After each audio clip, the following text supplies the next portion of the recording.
The United States is going through two big demographic transformations. Our population is becoming non-white, and it's aging in record numbers. This is a profile of future America, based on the most comprehensive survey ever of its kind by the Pew Research Center.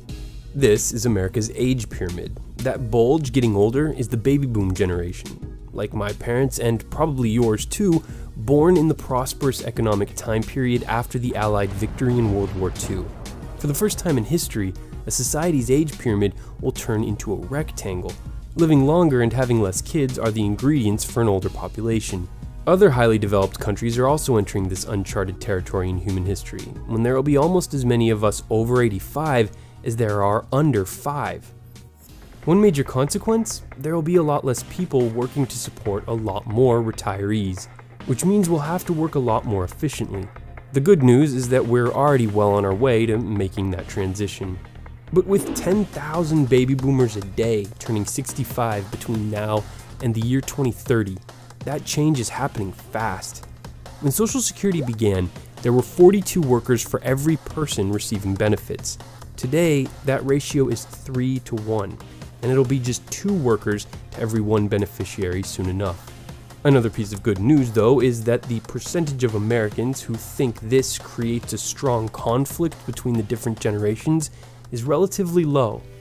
Here is how the 4 current adult generations feel about a few key topics.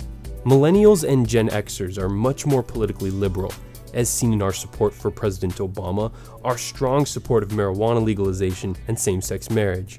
As recently as 2000, though, there wasn't much difference in the way young and old voted. But after Bush and the rise of Obama, the difference between the parties has never been clearer. When it comes to religion, nearly twice as many millennials as their parents say they have no affiliation. Many of these trends are being driven by the internet, and the fact that we millennials are the final generation that will remember life without the online world. Today's young people are digital natives.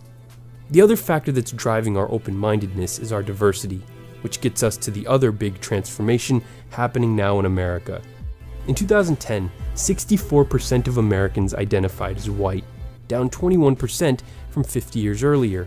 And that's projected to be just 43% in 2060, with the country becoming less than half white around 2045.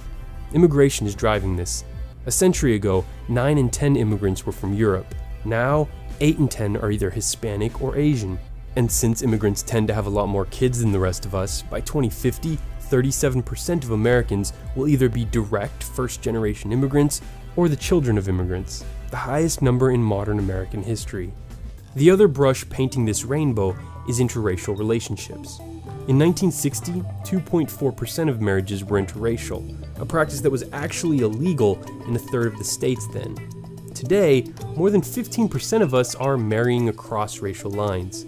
For the results, look no further than our current president, along with many of our most well-known celebrities. Looking forward, as America continues to become more diverse and accepting of the differences among us, that'll hopefully help us gain a greater ability to join the rest of the world in confronting the biggest challenges left to us to solve over the next 50 years.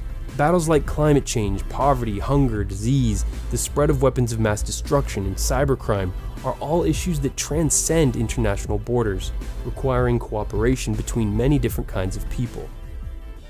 Thanks for watching. If you liked this video, share it to help it spread. The information was provided by the Pew Research Center, link in the description below. Brendan Plank put together the visual side of the presentation. For The Daily Conversation, I'm Bryce Plank.